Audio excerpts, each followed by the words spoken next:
إن الحمد لله نحمده ونستعينه ونستغفره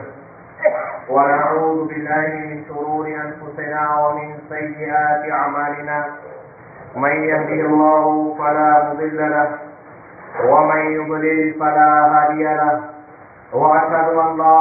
إله إلا الله وأشهد أن محمدا عبده ورسوله أما بعد فإن خير الحديث كتاب الله وخير الهدي هدي محمد صلى الله عليه وسلم وشر الأمور محدثاتها وكل محدثة بدعة وكل بدعة ضلالة وكل ضلالة في النار. يا أيها الذين آمنوا اتقوا الله حق تقاته ولا تموتن إلا وأنتم مسلمون. يا أيها الناس اتقوا ربكم الذي خلقكم من نفس واحدة وخلق منها زوجها وبث منهما رجالا كثيرا ونساء واتقوا الله الذي تساءلون به والأرحام إن الله كان عليكم رقيبا. يا أيها الذين آمنوا اتقوا الله وقولوا قولا سديدا يصلح لكم أعمالكم ويغفر لكم ذنوبكم ومن يطع الله ورسوله فقد فاز فوزا عظيما. يقول الله تبارك وتعالى في كتابه العزيز: أعوذ بالله من الشيطان الرجيم بسم الله الرحمن الرحيم قل أبالله وآياته ورسوله كنتم تستهزئون لا تعتذروا قد كفرتم بعد إيمانكم. وقال جل في علاه: ومن يشاقق الرسول من بعد ما تبين له الهدى ويتبع غير سبيل المؤمنين نوله ما تولى ونصليه جهنم وساءت مصيرا. وقال جل سبحانه وتعالى: وإذ قال لقمان لابنه وهو يعظه يا بني لا تشرك بالله إن الشرك لظلم عظيم. فوصينا الإنسان بوالديه حملته أمه وهنا على وهن وفصاله في عامين أن اشكر لي ولوالدي إلي المصير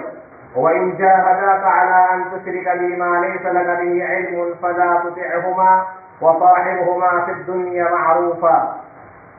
يا بني إن تكن مثقال حبة من خردل فتكون في صخرة أو في السماوات أو في الأرض يأتي بها الله إن الله لطيف خبير.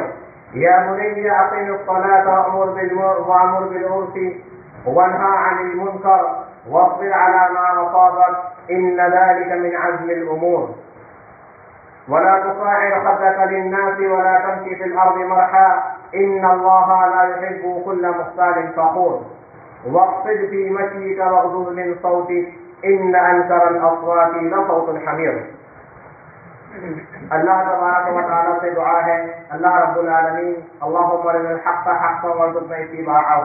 اے اللہ جو راستہ حق کا ہے اسے ہمیں حق دکھا اور اس کی اتباع کی ہمیں توفیق دے. اللہم آمین.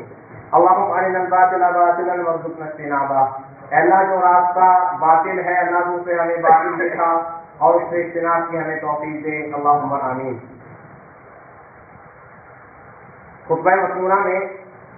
ہم نے سورہ لقمان کی آیت نمبر 13 سے لے کے 19 تک کی تلاوت کی. اللہ تبارک و تعالیٰ سورہ ابراہیم کے اخیر میں فرماتا ہے: وَإِن تَعُدُّوا نِعْمَةَ اللَّهِ لَا تُحْصُوهَا إِنَّ الْإِنسَانَ لَظَلُومٌ كَفَّارٌ. کہ اللہ تبارک و تعالیٰ کی نعمتوں کو اگر تم شمار کرنا چاہو تو تم اس کو شمار نہیں کر سکتے. اللہ رب العالمین کی بے شمار نعمتیں ہیں واقعی جن کا احصاء اور جن کا شمار کرنا انسان کے لیے ممکن نہیں ہے. انہی نعمتوں میں سے ایک بہت عظیم نعمت اللہ تبارک و تعالیٰ کی وہ ہماری اولادیں ہیں. اللہ تبارک و تعالیٰ قرآن مجید میں اس کا ذکر کرتے ہوئے فرماتا ہے، اور ایک اور بہت اہم بات کہ اولاد اگر اللہ تبارک و تعالیٰ کی نعمت اور رحمت نہ ہوتی تو اللہ کے انبیاء علیہ السلام اللہ تبارک و تعالیٰ سے اس کے لیے فریادیں نہ کرتے. زکریا علیہ السلام کی آپ دعا دیکھیے، سورہ انبیاء کی اخیر کیا ہے. زکریا علیہ السلام دعا کرتے ہیں: ربی لا تذرنی فردا وانت خیر الوارثین. اے میرے رب تو مجھے اکیلا نہ چھوڑ وانت خیر الوارثین، یقیناً تو بہت بہترین وارث دینے والا ہے. ایک اور دعا زکریا علیہ السلام کی جو سورہ آل عمران میں مذکور ہے، آپ نے کہا رب ہب لی من لدنک ذریۃ طیبۃ انک سمیع الدعاء۔ حالت مطلب ایسی ہے کہ زکریا علیہ السلام خود مطلب بڑھاپے کی انتہا کو پہنچ چکے ہیں۔ زکریا علیہ السلام نے کہا انی بلغت من الکبر عتیہ، میں بڑھاپے کی انتہا کو پہنچ چکا ہوں، وامرأتی عاقر، اور میری بیوی اولاد پیدا کرنے کے قابل نہیں ہے، لیکن پھر بھی اللہ تبارک و تعالیٰ کی اس نعمت کا اتنا احساس ہے کہ ایسے وقت میں بھی اللہ سے دعا کر رہے ہیں کہ اللہ رب العالمین رب ہب لی من لدنک ذریۃ طیبۃ انک سمیع الدعاء، اے میرے رب تو مجھے اپنی جانب سے پاکیزہ ذریت عطا فرما۔ یہ دعا کی ابراہیم علیہ السلام اللہ سے دعا کرتے ہیں رب ہب لی من الصالحین، اللہ تبارک و تعالیٰ تو مجھے نیک اولاد عطا فرما۔ پھر اللہ قرآن مجید میں کہتا ہے یہب لمن یشاء اناثا ویہب لمن یشاء الذکور او یزوجہم ذکرانا واناثا ویجعل من یشاء عقیما۔ اللہ تبارک و تعالیٰ عطا کرتا ہے جس کو چاہتا ہے بیٹے، جس کو چاہتا ہے بیٹیاں، جس کو چاہتا ہے بیٹے اور بیٹیاں اللہ تبارک و تعالیٰ دونوں دیتا ہے۔ وَيَجْعَلُ مَن يَشَاءُ عَقِيمًا، اللہ تعالیٰ کی حکمت ہے کہ اللہ رب العالمین جس کو چاہتا ہے بے اولاد رکھتا ہے۔ ہر حال میں اللہ تبارک و تعالیٰ کی حکمت ہے۔ تو ان آیات کا خلاصہ اور نچوڑ یہ ہے کہ اولاد اللہ تبارک و تعالیٰ کی بہت عظیم نعمت ہے، اور ہر انسان کو اللہ سے دعا یہی کرنی چاہیے کہ اللہ تبارک و تعالیٰ سے نیک اور پاکیزہ ذریت اور اولاد دے۔ نیک اور پاکیزہ ذریت ہوگی تو وہی ہمارے لیے اللہ رب العالمین کی رحمت اور اللہ کی نعمت ہے، وگرنہ ہماری اولاد اگر نیک نہیں ہے، پاکیزہ نہیں ہے، تو ہماری یہی اولاد ہمارے لیے بدبختی اور سخاوت اور ہمارے لیے برائی کا سبب بنے گی، آخرت دنیا کے اعتبار سے بھی اور آخرت کے اعتبار سے بھی۔ اگر ہم ان کی تربیت صالح نہ کریں تو دونوں پہلو ہیں۔ اولاد کی نعمت کا اندازہ یا اولاد کی نعمت کی قدر ان لوگوں سے پوچھے عموماً جن کو بآسانی اولاد اللہ رب العالمین دے دیتا ہے، حقیقتاً ان کو اس نعمت کا احساس نہیں ہوتا۔ جس کے یہاں اولاد نہیں ہے، جس کے آسانی سے نہیں ہوتی یا جس کے زندگی بھر نہیں ہوتی، اس آدمی سے یا اس شخص سے پوچھے اولاد کی نعمت کی اہمیت کا اور اس کا اندازہ۔ اللہ کل حال یہ اللہ تبارک و تعالیٰ کی نعمت ہے۔ اللہ قرآن میں کہتا ہے کہ لئن شکرتم لأزیدنکم ولئن کفرتم ان عذابی لشدید، اگر تم میری نعمتوں پر میرا شکر ادا کرو گے لأزیدنکم، میں تمہیں اور بہترین دوں گا اور زیادہ عطا کروں گا، ولئن کفرتم ان عذابی لشدید، اگر میری ناشکری کرو گے تو میرا عذاب یقیناً بڑا سخت ہے۔ تو اللہ تبارک و تعالیٰ نے جن لوگوں کو اولادیں دی ہیں وہ اللہ رب العالمین کی اس نعمت کی قدر کریں، اللہ رب العالمین کا زبان سے شکر ادا کریں، اللہ کی اس نعمت پر دل سے اللہ کی شکر گزار رہیں، اور عملاً شکر گزاری یہ ہے کہ اپنی اولاد کی تربیت نیک اور صالح طریقے پر کرے اور شرعی اعتبار سے اپنی اولاد کی تعلیم اور تربیت کرے۔ یہ اتنی گفتگو کا خلاصہ اور نچوڑ ہے۔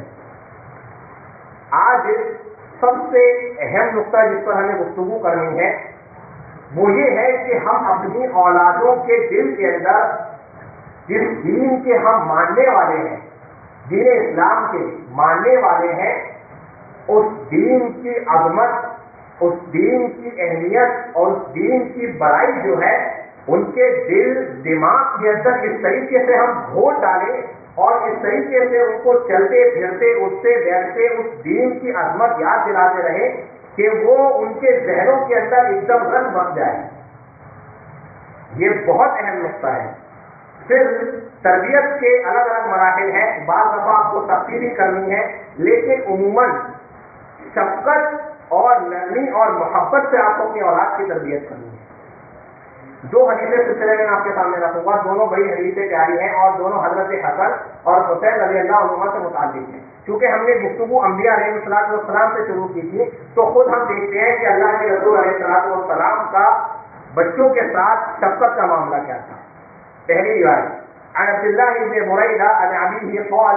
خطبنا رسول الله صلى الله عليه وسلم إذ أقبل الحسن والحسين رضي الله عنهما وعليهما قميصان أحمران يعصران ويقومان فنزل فأخذهما فصعد بهما المنبر فقال صدق الله انما اموالكم واولادكم فتنه ثم قال رأيت هذين فلم اصبر فاخذ في الخطبه. رواه ابو داؤد في کتاب الصلاة في باب الامام ينقطع الخطبة للامر يحدث. حضرت عبداللہ بن بریدہ اپنے ابا سے روایت کرتے ہیں، ان کے والد کہتے ہیں کہ اللہ کے رسول علیہ السلام نے ہمیں خطبہ دیا. اذ اقبل علیہ الحسن والحسین، خطبے کے دوران حضرت حسن اور حسین رضی اللہ عنہما چلے آ رہے ہیں. وعلیہما قمیصان احمران، اور دونوں نے لال رنگ کی قمیص پہنی ہوئی ہے. یعصران و یقومان، چھوٹے بچے ہیں، لڑکھڑا رہے ہیں، گر رہے ہیں، کھڑے ہو رہے ہیں، چلتے چلتے گر رہے ہیں، کھڑے ہو رہے ہیں. اللہ کے رسول علیہ السلام نے دیکھا تو آپ ممبر سے نیچے اتر گئے. فأخذهما وصعد بهما المنبر، دونوں کو آپ نے اٹھایا اور لے کر کے ممبر پر چڑھ گئے. اور چڑھنے کے بعد آپ نے کہا صدق اللہ، اللہ نے یہ بات بڑی سچ کہی ہے، انما اموالکم واولادکم فتنہ، کہ تمہاری اعمال اور تمہاری اولاد تمہارے لیے آزمائش ہے. اور پھر آپ نے کہا رأیت هذین فلم اصبر، میں نے ان دونوں کو آتے ہوئے دیکھا تو میں اپنے آپ کو روک نہیں پایا. اور پھر آپ نے خطبہ شروع کر دیا. سنن ابی داؤد کتاب الصلاۃ کی روایت ہے، اور امام ابو داؤد رحمۃ اللہ علیہ نے اس حدیث کے ضمن میں جس باب کا قیام کیا ہے وہ یہ ہے، باب الامام ينقطع الخطبہ للامر يحدث. یعنی اس بات کا بیان کہ اگر کوئی حادثہ، کوئی امر یا کوئی معاملہ دوران خطبہ پیش آ جائے تو امام خطبے کو روک سکتا ہے اور خطبے کو کاٹ کر سکتا ہے، اور اس کے بعد اس معاملے کو حل کر کے وہ واپس خطبہ شروع کرے گا. جیسے آپ نے گزشتہ جمعہ اس چیز کو محسوس کیا کہ بچے جمعہ کے دوران شور کرتے رہتے ہیں، تو دوران خطبہ اگر امام اس چیز پر تنبیہ کرے کسی کے والد کو یا کسی کے سرپرست کو کہ آپ اپنے بچے کو خاموش کر دیں یا بچوں کو خاموش کرا دے، تو یہ جائز ہے اور یہ ثابت ہے. یہ اس کی پہلی دلیل. جہاں یہ بتانے کا مقصود یہ کہ اللہ کے رسول علیہ السلام کی شفقت دیکھیے اور نرمی اور تربیت کا انداز دیکھیے. اگر کسی کا بچہ دوران خطبہ اگر ایسے چلے آئے تو آدمی مارے گا بچے کو گھر پہ جا کے، کیوں تو ایسا ہے، نہ سمجھ بچے، معصوم بچے ہیں. لیکن اللہ کے رسول علیہ السلام کی شفقت کا اندازہ دیکھیے کہ آپ ممبر سے اتر گئے، دونوں کو اٹھایا اور آپ نے کہا کہ ان دونوں کو میں نے دیکھا تو میں اپنے آپ کو روک نہیں پایا. تو یہاں جہاں اس حدیث سے شفقت اور تربیت کا انداز پتہ چلتا ہے، وہیں یہ جواب ملتا ہے کہ کسی معاملے کی وجہ سے اگر امام مصلیان سے گفتگو کرنا چاہے خطبے کے دوران تو یہ جائز ہے. اس کی ایک دوسری روایت وہ ہے کہ سلیق الغفاری رضی اللہ عنہ جب مسجد میں آئے اور آ کر کے 2 رکعت پڑھے بنا بیٹھ گئے تو اللہ کے رسول علیہ السلام نے کہا کہ قم وصلی رکعتین، اٹھو اور 2 رکعت نماز پڑھو. تو یہ ایک اہم مسئلہ سلسلے میں ہے. دوسری روایت جو ہے وعن ابي هريره رضي الله تعالى عنه قال قبل رسول الله صلى الله عليه وسلم الحسن بن علي رضي الله عنه وعنده الأقرع بن حابس التميمي جالسا فقال إن لي 10 من الولد ما قبلت أحدا منهم فنظر إليه رسول الله صلى الله عليه وسلم فقال من لا يرحم لا يرحم. رواه البخاري في كتاب الأدب. یہ صحیح بخاری کتاب الادب کی روایت. ابو ہریرہ رضی اللہ عنہ کہتے ہیں کہ اللہ کے رسول علیہ السلام نے ایک مرتبہ حضرت حسن کو بوسہ لیا، چوما. وہاں پر ایک صحابی اقرع بن حابس التمیمی رضی اللہ عنہ بیٹھے ہوئے تھے. آپ نے کہا ان لی 10 من الولد، اللہ کے رسول علیہ السلام میرے 10 بچے ہیں. ما قبلت احدا منهم، میں نے ان میں سے آج تک کبھی کسی کو چوما نہیں، کسی کو بوسہ نہیں دیا. تو فنظر الیہ رسول اللہ صلی اللہ علیہ وسلم، اللہ کے رسول علیہ السلام نے انہیں دیکھا اور دیکھ کر کے کہا من لا یرحم لا یرحم، جو رحم نہیں کرتا اس پر بھی رحم نہیں کیا جاتا. تو یہ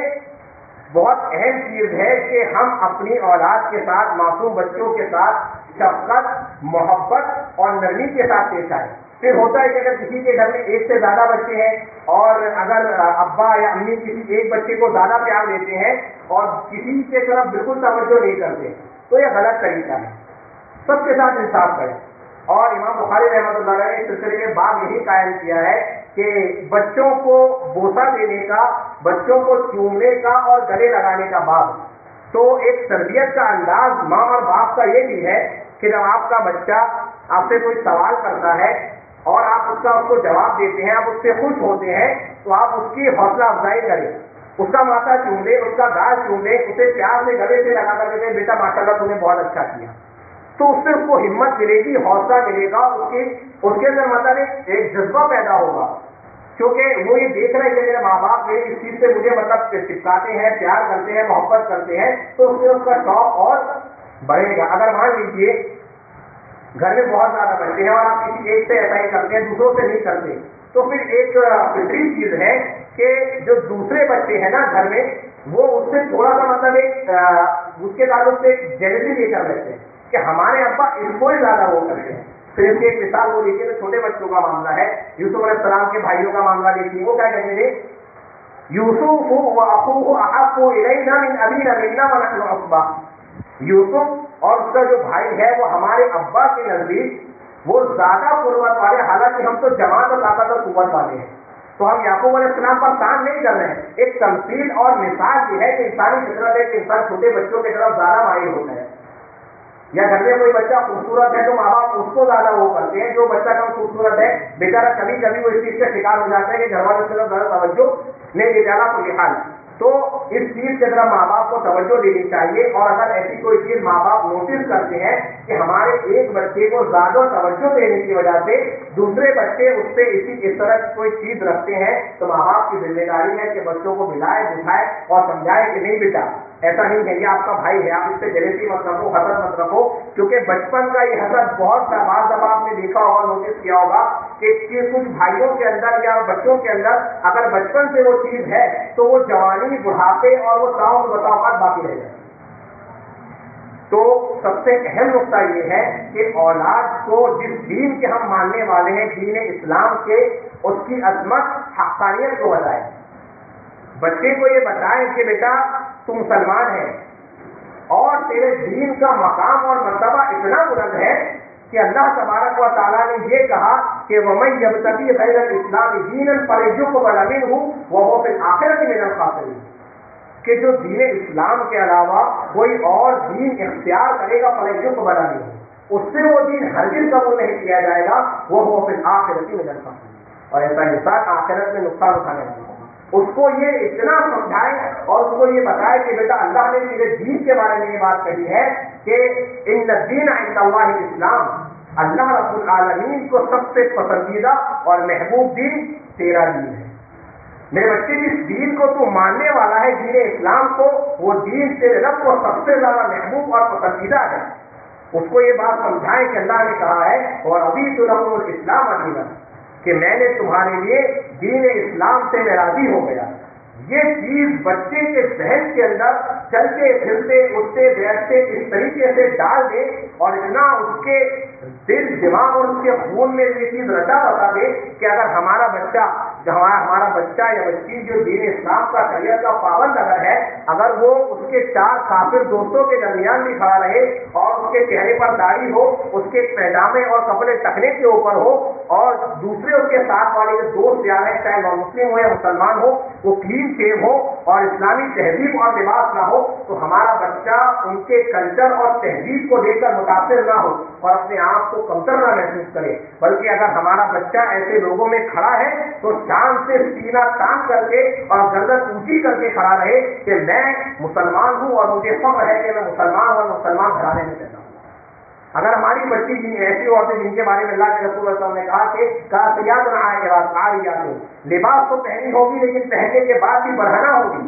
اگر ہمارا بچہ یا بچی اگر کالج میں یا ایسے فرینڈس کے ساتھ اگر وہ رہتی ہے، اس کی بیٹھتی ہے، اگر کبھی ملاقات ہوتی ہے تو ان کی تہذیب اور ماڈرن کلچر کو دیکھ کر کے ہماری وہ بچی جو حجاب میں ہے، پردے میں ہے، نقاب میں ہے، اپنے دین کو نعوذ باللہ دقیانوس نہ سمجھے، اپنے دین کو حقیر نہ سمجھے، بلکہ وہ اللہ کا شکر ادا کرے اور وہ اللہ کا احسان ادا کرے کہ اللہ رب العالمین نے میرے جسم کی، میرے دین کی، میری ہر چیز کی اللہ رب العالمین نے انتظام اور حفاظت کا ذریعہ میرے حجاب اور میرے نقاب کو بنایا۔ ہوتا یہ ہے کہ آپ دیکھیں بہت سارے بچے ایسے ہوتے ہیں کہ جو مڈل اسکول میں ہے، جونیئر اسکول میں ہے، ہائی اسکول میں ہے، ماشاء اللہ ان کا وضع کرتا بہت اچھا ہے، اگر بچہ جوان ہو گیا 10ویں 12ویں تک کے 18 سال 19 سال کا ہو گیا، فرسٹ کلاس داڑھی واڑی سب کچھ ہے، لیکن جیسے ہی وہ ایک مسلم اسکول سے نکل کے وہ اگر کالج میں جاتا ہے جہاں پر مسلم اور مسلم سارے بچے پڑھتے ہیں، مخلوط ماحول اس کو ملتا ہے، سب سے پہلے بچے کا لباس بدلے گا، اور جہاں وہ کبھی داڑھی رکھنے کو اپنی شان اور فخر محسوس کرتا تھا، کالج میں جاتے 10 دن 15 دن مہینے بھر کے طرف کلین شیو ہو جائے گا۔ کیوں ہوا؟ کیونکہ اس نے اپنے دین کو، اپنی تہذیب کو، اپنے دین کے طریقے کو اس نے دوسروں کے دین کے مقابلے میں حقیر اور کمتر سمجھا۔ اگر ماں باپ اس نے شوق میں تو رکھ لیا، جذبات میں آ کر کے رکھ لیا، لیکن اس کو دین کی حقانیت اور جو چیز اس نے لگائی ہوئی اپنے جسم پر، اپنے چہرے پر، اس کا اس کو اندازہ نہیں تھا۔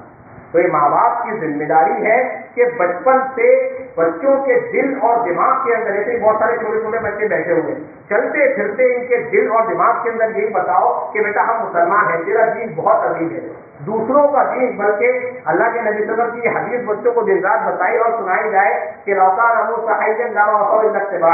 کہ اگر موسیٰ علیہ السلام بھی زندہ ہو کر میری نبوت پاتے تو بیٹا جن کے دین کو دیکھ کر، جن کی تہذیب کو دیکھ کر آج ان کے پیچھے چلنا چاہتا ہے، اگر ان کے نبی بھی ہوتے، یہ تو امتی ہیں، اگر ان کے نبی بھی ہوتے تو ان کے نبی کو بھی تیرے نبی کے دین اور اتباع کرنے کے علاوہ کیا رہا ہوتا۔ یہ چیزیں بہت اہم ہیں۔ اگر بچے کے دل اور دماغ کے اندر یہ چیزیں رکھ اور بس جائے گی، کبھی بھی وہ اپنے دین کو حقیر اور کمتر نہیں کرتے۔ عمر بن خطاب رضی اللہ عنہ کا یہ قول، تاریخی جملہ، ہمیشہ اس کو اگر نہیں ابھی میں یاد ہے تو اس کا ترجمہ یہاں سے دے کر جائے اور بچوں کو یاد کرائے۔ یہ تاریخی جملہ ہے، نحن قوم اعزنا اللہ بالاسلام ولو ابتغینا العزة بغیرہ اذلنا اللہ، کہ ہم وہ قوم ہیں جن کو اللہ تبارک و تعالیٰ نے اسلام کے ذریعے سے عزت دی ہے، ولو ابتغینا العزة بغیرہ اذلنا اللہ، اگر ہم دین اسلام کو چھوڑ کر کسی اور طریقے میں، اسلامی تہذیب کو چھوڑ کر، اسلامی کلچر کو چھوڑ کر کسی اور کلچر اور تہذیب میں عزت کو تلاش کریں گے، جیسا کہ ہمارے ساتھ ہمارے بچوں کے ساتھ ہوتا ہے، اذلنا اللہ، تو اللہ ہمیں ذلیل کر دے گا، ہمیں اللہ ذلیل و خوار کر دے گا۔ یہ اتنی اہم چیزیں ہیں اور اتنی بنیادی چیزیں ہیں کہ اس پر سب سے زیادہ ہمارا فوکس اور کنسنٹریشن ہونا چاہیے، کیونکہ ایک بار اگر یہ چیز بچے کے ذہن میں راسخ ہو گئی کہ میں ایسے دین کا ماننے والا ہوں جو دین اللہ کو سب سے زیادہ پسند ہے، جو دین اللہ کا محبوب دین ہے، میں ایسے نبی کی سنتوں پر چلنے والا ہوں جو نبی تمام انسانوں میں سب سے افضل ہے، تمام انبیاء میں سب سے افضل ہے، میں ایسے نبی کے صحابہ کو ماننے والا ہوں رضی اللہ عنہم اجمعین کہ جو انبیاء کے بعد جن کی ہستیاں پوری کائنات کے اندر سب سے افضل ترین ہستیاں ہیں۔ جب یہ چیزیں بچے کے ذہن اور دماغ کے اندر ہوگی نا، تو جہاں وہ آج اپنے تہذیب، اپنے کلچر، اپنے دین کو حقیر اور بعض دفعہ اعوذ باللہ گھٹیا سمجھتا ہے، وہیں وہ شان اور فخر کے ساتھ کہے گا اور چلے گا، سینہ تان کر کے کھڑا رہے گا کہ وہ مسلمان ہوں۔ آپ کا بچہ اگر اغیار کے صفوں کے اندر بھی ہے تو اس کی ایک الگ پہچان اور وہ نمایاں پہچان اور چھاپ اپنی چھوڑے گا، لیکن یہ ذمہ داری کس کی ہے؟ یہ ماں باپ کی ذمہ داری ہے، صرف ماں کی نہیں یا صرف باپ کی نہیں، دونوں کی ذمہ داری ہے۔ تو ہم نے اب جیسے دین کی عظمت ہے، اب دین کی عظمت کے اندر اللہ تبارک و تعالیٰ کا مقام و مرتبہ، اللہ تبارک و تعالیٰ کی عظمت۔ اب جیسا ہم نے گزشتہ جمعہ جو ہم نے بات کہی پاکستانی محمد علی مرزا کے حوالے سے، انجینئر محمد علی مرزا، اس میں کچھ بھائی بہت دل برداشتہ ہوئے، ان کو چیزیں بہت ناگوار گزری، ان کو بہت خراب لگا کہ بھائی آپ نے اتنا سارا اس پہ کہہ تو دیا کہ قرآن ان کے حلقوں کے نیچے نہیں اترے گا وغیرہ وغیرہ، بہت ساری باتیں کہہ دی، لیکن کیا ایسی چیزیں ہیں جس کی وجہ سے یہ باتیں کہی گئی ہیں؟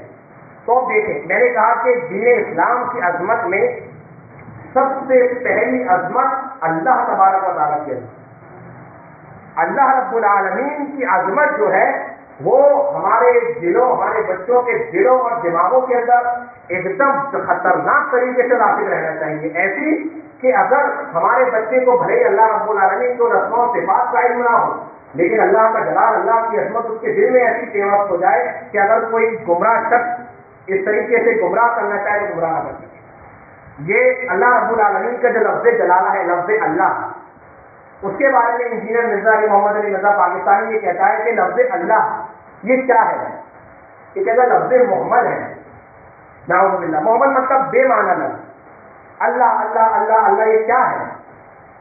نعوذ باللہ من ذلک۔ اللہ سے پہلے میں یہ دعا کرتا ہوں کہ اللہ رب العالمین نے اگر اس کے حق میں آخر میں یا زندگی میں کبھی ہدایت ملتی ہے تو اللہ رب العالمین اس شخص کو ہدایت دے دے، مگر اگر اس کے حق میں ہدایت نہیں ہے اور اس کا خاتمہ میں خیر نہیں ہے تو اللہ رب العالمین دنیا اور آخرت دونوں میں اس کو ذلیل و رسوا کر دے، اللہم آمین۔ کیونکہ اس نے صرف صحابہ پر تبرہ نہیں کیا،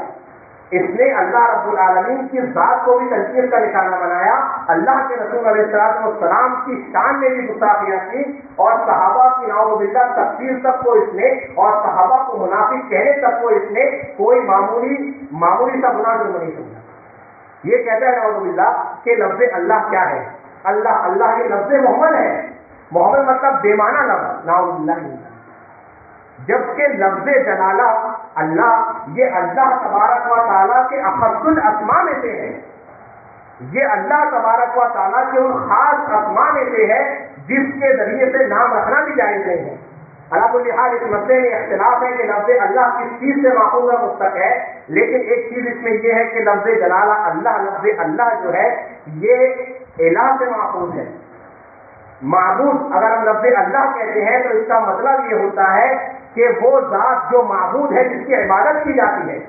اور اللہ تبارک و تعالیٰ نے سورۃ الانعام کے اندر کہا وَهُوَ اللَّهُ فِي السَّمَاوَاتِ وَفِي الْأَرْضِ يَعْلَمُ سِرَّكُمْ وَجَهْرَكُمْ، کہ یہی اللہ ہے جو آسمانوں اور زمین دونوں کے اندر معبود ہے۔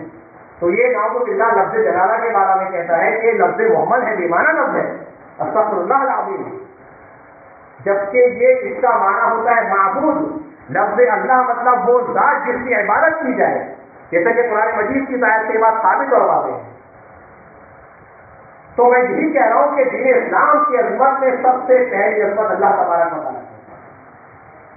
اللہ کے رسول علیہ السلام کی عظمت بچوں کے ذہنوں کے اندر ایسی راسخ کرائی جائے، اتنی محبت اللہ کے رسول علیہ السلام کی بچوں کے دلوں کے اندر ڈال دی جائے کہ اگر کوئی آدمی اللہ کے رسول علیہ السلام کی ادنا سی گستاخی بھی اگر کرے تو ہمارا بچہ بھلے اس کو اگر جواب نہ دے تو کم از کم اس کے دل میں ایک چیز ہو کہ یار یہ چیز تو اللہ کے نبی کے بارے میں ہو ہی نہیں سکتی۔ یقیناً اہل کتاب میں اللہ کے رسول علیہ السلام پر بہت تھوڑے دنوں کی ایمان لائے، لیکن جہاں تک میں نے معلومات حاصل کی ہے، تحقیق کی ہے، والعلم عند اللہ، بھلے یہودی ایمان نہیں لائے لیکن کسی یہودی نے اللہ کے رسول علیہ السلام کے بارے میں یہ نہیں کہا کہ یہ آج کا ٹھوکرا ہمیں دین سکھائے گا، صلی اللہ علیہ وسلم۔ لیکن یہ انجینئر، پاکستانی انجینئر محمد علی مرزا یہ کہتا ہے کہ یہودیوں میں سے 10 لوگ، بہت تھوڑے لوگ ایمان لائے، لیکن ان کے بڑے بڑے پادری جو بیٹھے تھے وہ یہ کہتے تھے کہ یہ آج کا ٹھوکرا ہمیں دین سکھائے گا،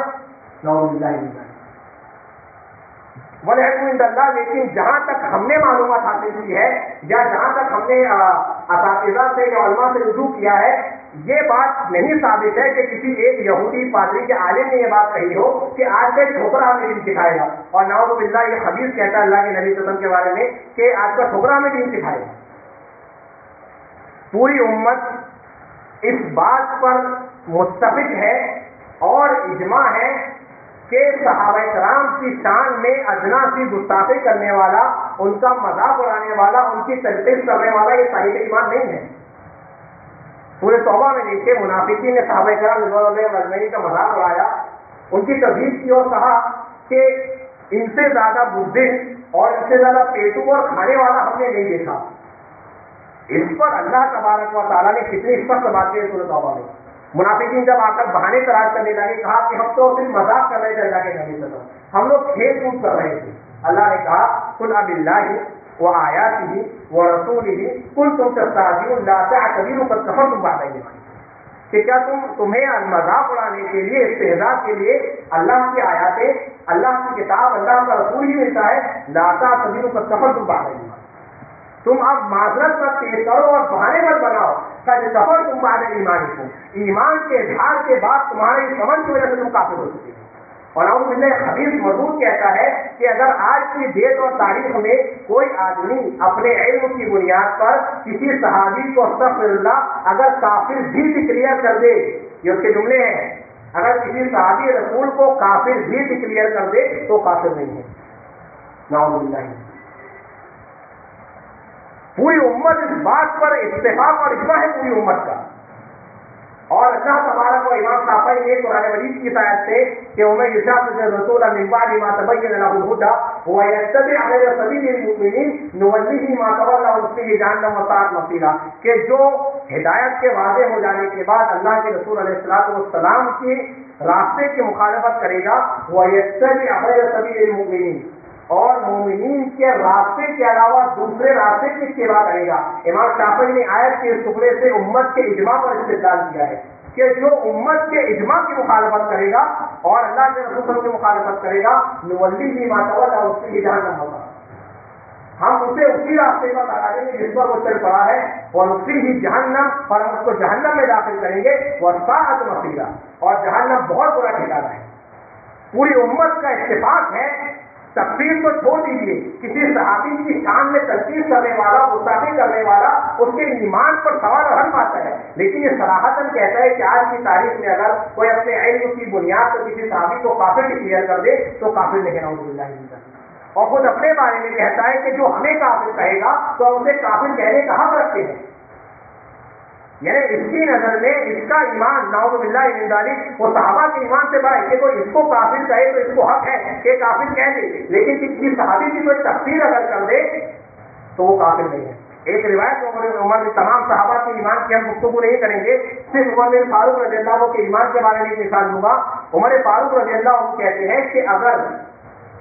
ساری کائنات کے انبیاء کے بعد ساری کائنات کے انسانوں کا ایمان ترازو کے ایک پلڑے میں ہو اور ابوبکر صدیق رضی اللہ عنہ کا ایمان ترازو کے ایک پلڑے میں ہو تو ابوبکر صدیق رضی اللہ عنہ کا ایمان ساری زمین والوں کے ایمان پر بھاری پڑ جائے گا۔ لیکن یہ کہتے ہیں کہ کسی صحابی کی تفصیل کا سلسلہ، کسی صحابی کا ابوبکر رضی اللہ عنہ نہیں آتے، عمر فاروق رضی اللہ عنہ نہیں آتے، کیا کسی صحابی کی تفسیر میں عائشہ رضی اللہ عنہ نہیں آتی، امہات المومنین نہیں آتی؟ اس سے اور آگے بڑھتی ہے امہات المومنین، چلو عمر فاروق رضی اللہ عنہ پر آتے ہیں۔ ایک روایت ہے صحیح مسلم کی جس میں اللہ کے رسول علیہ الصلوۃ والسلام نے حذیفہ بن یمان رضی اللہ تعالیٰ عنہ کو بتایا تھا کہ 12 لوگوں کے نام لے کر کے بتایا تھا کہ یہ 12 لوگ منافق ہیں۔ اور اچھا ایک اور میں بات بتا دوں، مجھے نہیں پتا اس نے ابھی تک کہ فتنہ اٹھایا کہ نہیں اٹھایا، تو مسلم کی روایت کے الفاظ ہے کہ ان من اصحابی 12 منافقا، روایت کے الفاظ ہے کہ میرے ساتھیوں میں، میرے صحابہ میں 12 منافق ہیں۔ اگر پتہ نہیں اس نے فتنہ اٹھایا کہ نہیں اٹھایا، پتہ کل کو یہ بات بھی وہ کہہ دے گا کہ دیکھو صحیح مسلم کی روایت کرتا ہے کہ نبی نے خود کہا ہے کہ میرے صحابہ میں 12 منافق ہیں، نعوذ باللہ من ذالک۔ لیکن یہاں صحبت سے مراد کون سی صحبت ہے کہ جو لوگ میرے طرف جن کی صحبت منسوخ کی جاتی ہے، جیسے عبداللہ بن ابی بن منافق نے جب یہ بات کہی کہ سورہ منافقوں میں اس کا تذکرہ ہے کہ لَيُخْرِجَنَّ الْأَعَزُّ مِنْهَا الْأَذَلَّ، کہ مدینہ پہنچ کر جو عزت والا ہے عبداللہ بن ابی بن منافقوں کا سردار، یہ جو عزت والا ہے وہ ذلیل نعوذ باللہ اللہ کے نبی صلی اللہ علیہ وسلم کو مدینہ سے نکال دے گا۔ اللہ کے نبی صلی اللہ علیہ وسلم کے پاس یہ خبر آئی تو عمر فاروق رضی اللہ عنہ نے کہا کہ اللہ کے نبی صلی اللہ علیہ وسلم مجھے چھوڑ دے، میں اس حدیث کو قتل کر دیتا ہوں۔ اللہ کے نبی نے کہا کہ نہیں، أن يتحدث الناس أن محمدا يقتل أصحابه، میں ڈرتا ہوں کہ لوگ یہ بات کہیں گے کہ محمد صلی اللہ علیہ وسلم اپنے ساتھیوں کو قتل کر رہے ہیں۔ تو یہاں مراد صحبت خاصہ نہیں ہے، ایمان والوں کی صحبت نہیں ہے، صحبت یہاں پر وہ مراد ہے کہ جو لوگ میرے طرف منسوخ کیے جاتے ہیں۔ ورنہ عبداللہ بن ابی بن منافق تو رئیسوں کا سردار تھا، منافقوں کا سردار تھا، یہ صحابی نہیں تھا۔ تو بتایا تھا اللہ کے رسول علیہ السلام نے کہ 12 منافق ہیں، حذیفہ بن یمان رضی اللہ عنہ کو نام لے کر، جیسے مسلم کی روایت ہے۔ اور یہ جو روایت ہم نے بعد میں بتایا عبداللہ بن ابی بن منافق والی ہے، صحیح بخاری مسلم دونوں کی روایت ہے۔ تو ہوتا یہ تھا کہ حذیفہ بن یمان رضی اللہ تعالیٰ عنہ اس آدمی کے جنازے میں نہیں شریک ہوتے تھے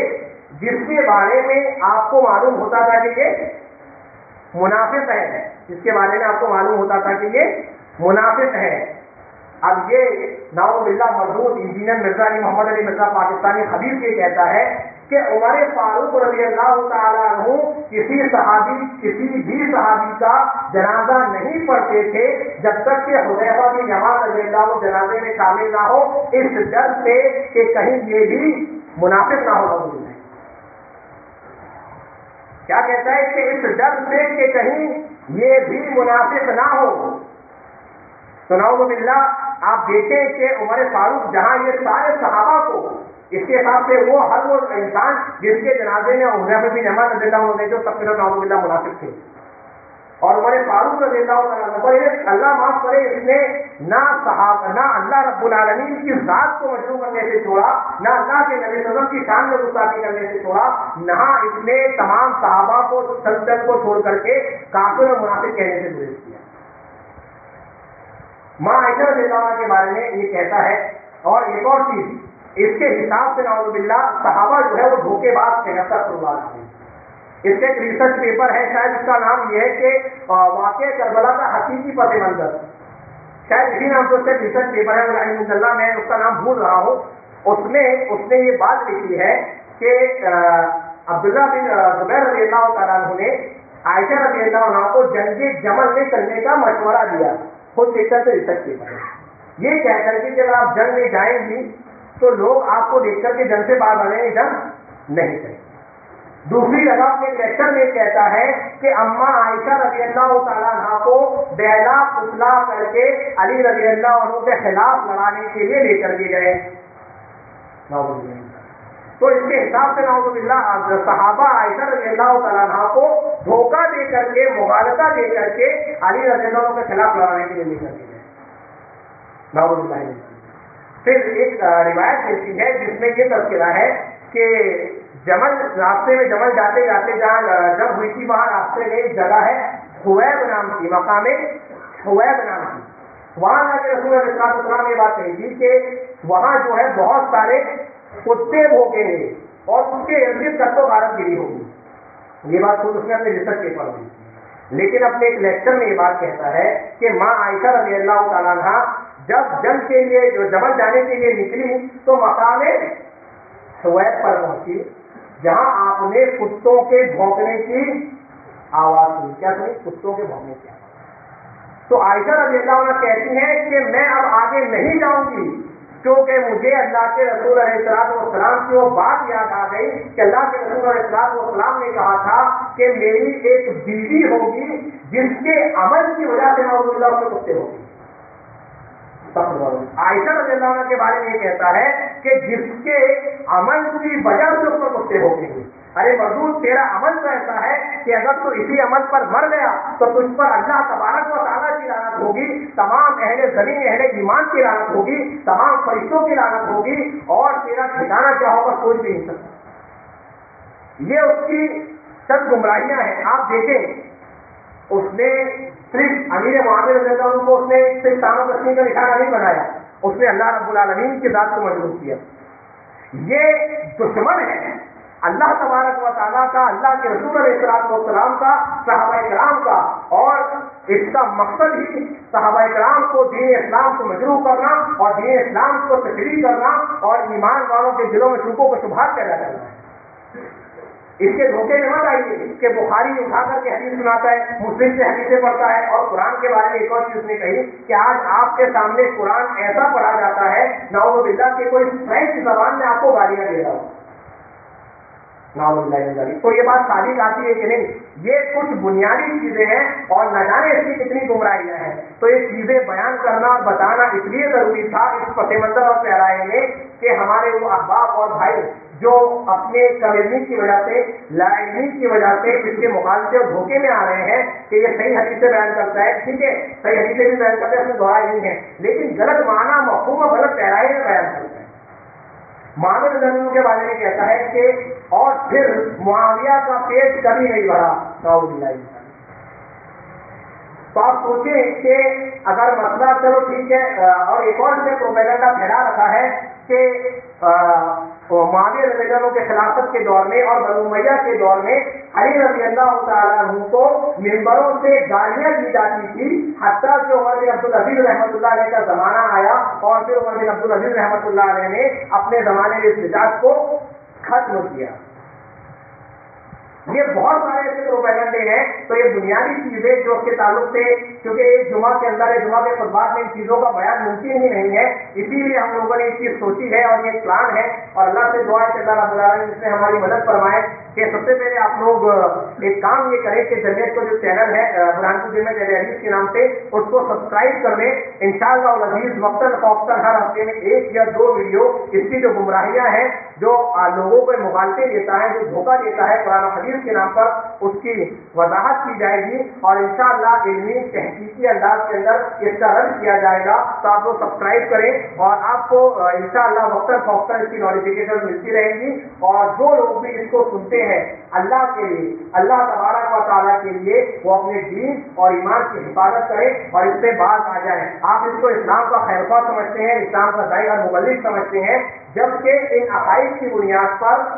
یہ صرف چیلنج ہے، ہر ایمان والے کی طرف سے یہ چیلنج ہے کہ قیامت کی صبح تک کے جب تک تیری زندگی ہے، ان عقائد، یہ افکار اور نظریات کی بنیاد پر جن کا تو حامل ہے، تو اپنے آپ کو صرف مسلمان اور ایمان والا ثابت کر دے، تیرے لیے بہت بڑی کامیابی ہوگی. اسلام کا داعی مبلغ تو بہت دور کی بات ہے. تو یہ کچھ چیزیں ہیں، ان کو سمجھیں. اور یہ اسلام کا داعی نہیں ہے بلکہ یہ رافضی اور شیعہ ہے، اور اسلام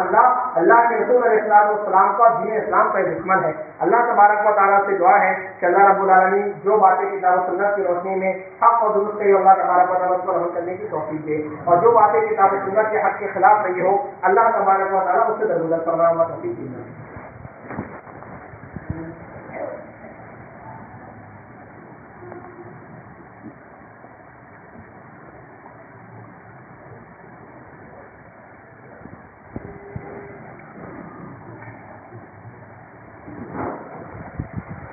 إن الحمد لله نحمده ونستعينه ونستغفره ونعوذ بالله من شرور أنفسنا ومن سيئات أعمالنا. من يهده الله فلا مضل له ومن يضلل فلا هادي له، وأشهد أن لا إله إلا الله وأشهد أن محمدا عبده ورسوله. أما بعد، إن الله وملائكته يصلون على النبي يا أيها الذين آمنوا صلوا عليه وسلموا تسليما. اللهم صل على محمد وعلى آل محمد كما صليت على إبراهيم وعلى آل إبراهيم إنك حميد مجيد. اللهم بارك على محمد وعلى آل محمد كما باركت على إبراهيم وعلى آل إبراهيم إنك حميد مجيد. إن الله يأمر بالعدل والإحسان وإيتاء ذي القربى وينهى عن الفحشاء والمنكر والبغي يعظكم لعلكم تذكرون. ولذكر الله أكبر والله يعلم ما تصنعون.